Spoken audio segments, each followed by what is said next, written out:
Guys আমরা ভূতের বাড়ি চলে এসে পড়েছি।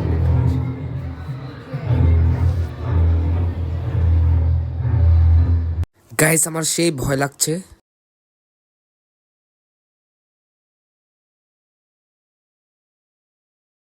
এটা আবার কি?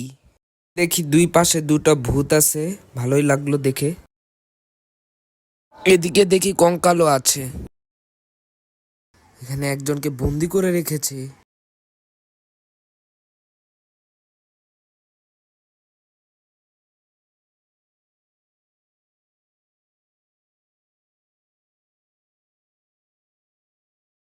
গাইস ভূতে ভয় না দেখিয়ে ঘুমিয়ে রয়েছে, এটা আবার কোন কাণ্ড?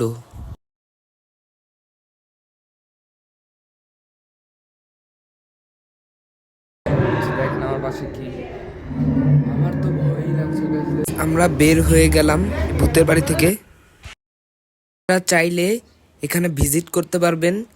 এই জায়গাটার নাম হলো ড্রিম হলিডে পার্ক।